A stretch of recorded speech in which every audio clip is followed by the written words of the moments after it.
Assalamualaikum warahmatullahi wabarakatuh. Alhamdulillah wassalatu wassalamu ala Rasulillah wa ala alihi wa sahbihi wa man tabi'ahum bi ihsanin ila yaumil qiyamah amma ba'du. Ayah bunda, semoga Allah Ta'ala senantiasa merahmati kita. Kita melanjutkan kembali buku ensiklopedia pendidikan anak. Kita masih di bab yang kelima, pendidikan lingkungan masyarakat. Kita sekarang masuk di sub pembahasan yang ke-53. Menguatkan mental anak. Telah kita sebutkan bahwa kehidupan dunia sangat berat. Sehingga bagaimana cara kita menguatkan mental anak kita? Kehidupan dunia bagaikan hutan belantara yang sangat bermacam-macam corak manusia di dalamnya. Kehidupan dalam hutan, siapa yang kuat akan menang dan siapa yang lemah akan tersingkir. Sehingga hanya ada satu dari dua pilihan, menjadi predator atau menjadi mangsa dan buruan. Ya, telah kita sebutkan bahwa kehidupan dunia bagian hutan belantara. Isinya cuma dua saja, yang pertama predator atau yang kedua mangsa dan buruan. Kita ingin anak kita menjadi predator kebaikan. Jangan sampai anak kita hanya bisa menjadi mangsa dan buruan. Di hutan ada predator yang sangat mengerikan seperti singa, buaya, ular, dan lainnya. Dalam kehidupan dunia juga ada predator berbahaya seperti LGBT, minuman keras, narkoba, bullying, dan lainnya. Jadi predator, mau predator di hutan atau predator di kehidupan alam nyata bagi anak kita ada. Sehingga setiap kita pasti akan ada predator yang mengiringi kita. Maka anak kita harus memiliki mental yang kuat dan pedoman yang kokoh supaya dalam menjalani kehidupan hutan belantara kehidupan dunia, ia mampu melawan dan bisa bertahan dari predator-predator jahat yang akan menghancurkannya. Bahkan kalau bisa anak akan menjadi predator kebaikan. Nah, ini yang kita inginkan. Yaitu kita ingin menjadikan anak kita menjadi predator kebaikan. Bukan hanya menjadi orang baik untuk dirinya, bukan hanya menjadi orang soleh, tetapi anak kita harus menjadi orang muslih, orang yang memperbaiki kondisi manusia. Bahkan kalau bisa anak kita menjadi predator kebaikan yang akan memangsa predator jahat dan akan menghancurkan mereka. Dan itu harapan pendidikan kita. Untuk menjalani kehidupan dunia yang ganas ini dibutuhkan mental yang kuat.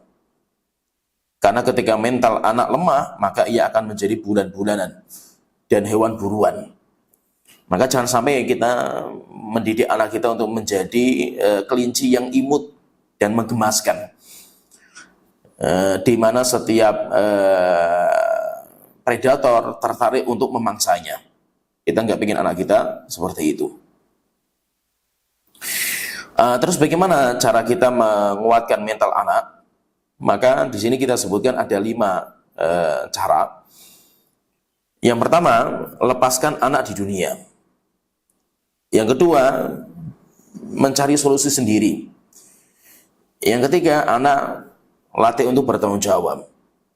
Kemudian yang keempat, didik anak kita menjadi jiwa petarung. Kemudian yang kelima, ayah sang raja tega. Yaitu kehadiran ayah harus lebih dominan untuk menjadikan anak kita bermental kuat. Jadi ada 5 di sini akhirnya kita sebutkan di antara cara menguatkan mentalitas anak. Nah, kita sebutkan satu persatu. Yang pertama, lepaskan anak ke dunia. Terjunkan anak kita di kehidupan dunia nyata agar ia bisa belajar dengan merasakan langsung bagaimana ganasnya dunia. Dan jangan sampai ketakutan orang tua yang berlebihan menjadikan anak diproteksi kuat dari kehidupan dunia. Yaitu supaya anak kita punya mentalitas yang kuat dalam menjalani kehidupan dunia, ya anak kita latih untuk hidup di dunia. Biarkan anak kita merasakan ganasnya kehidupan dunia.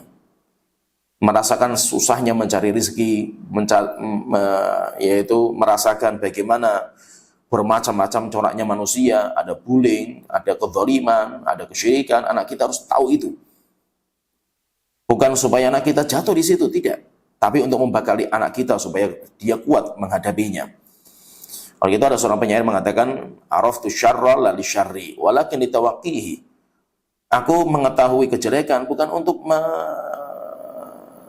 yaitu untuk mengamalkan kejelekan tersebut, tidak, tapi untuk menjaga diriku. Wa man lam ya'rif syarra minal khairi yaqa fihi.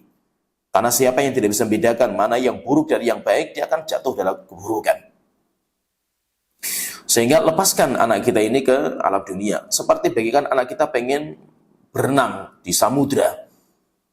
Maka caranya anak kita renangkan di kolam renang yang kecil dulu, kemudian setelah itu naik, sampai akhirnya bisa dilepas di samudra. Tetapi kalau kita pengen anak kita ini kuat nanti ketika di samudra, tetapi anak kita nggak pernah kita latih renang, tidak pernah kita jatuhkan di air, gimana anak kita bisa kuat dalam berenang di samudra?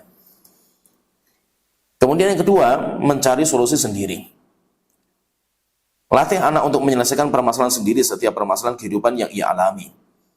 Jangan sampai karena kasihan orang tua yang berlebihan menjadikan dirinya bagaikan pahlawan kesiangan bagi anak. Jadi kenapa anak kita itu nggak kuat mentalnya?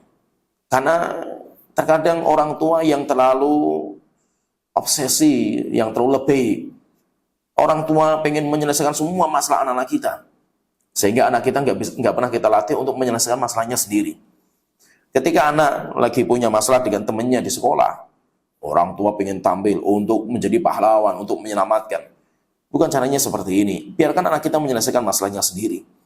Dilatih, kecuali kalau sudah mentok, anak kita sudah tidak mampu menyelesaikan masalah sendiri, orang tua harus datang untuk membantu menyelesaikan.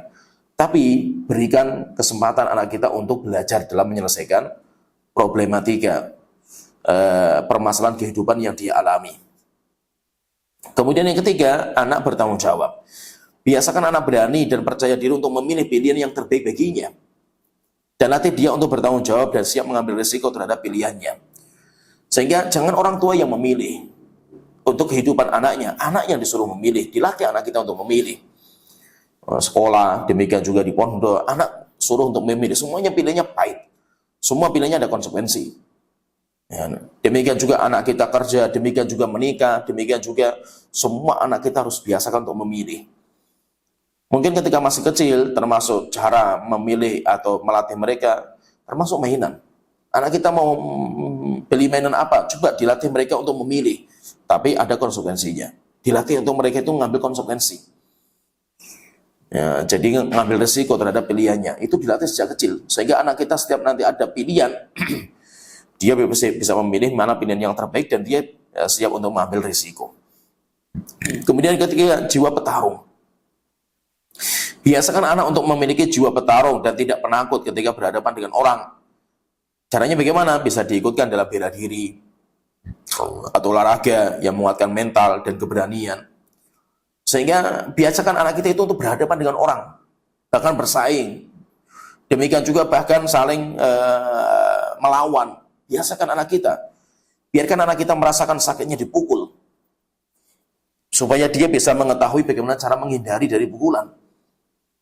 Sehingga biasakan anak seperti ini. Sehingga anak kita memiliki jiwa-jiwa petarung. Kalau fitrah imannya kuat, maka nanti dia akan bertarung dengan semua predator-predator kejahatan. Kemudian yang kelima, ayah sang raja tega. Untuk menguatkan mentalitas anak, maka perlu sosok ayah sang raja tega yang mengasahnya.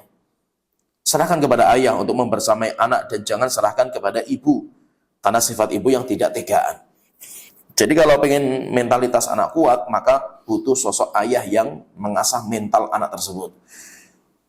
Bukan ibunya. Kalau ibunya yang mengasahnya, maka jiwa ibu itu lebih banyak ke ngalahan, nggak tegaan, demikian juga kasihan. Itu sifatnya wanita. Di dunia nggak seperti itu. Kalau Anda nggak tegaan, ngalahan, maka Anda akan didinas dengan manusia di dunia. Di dunia harus kita punya keberanian.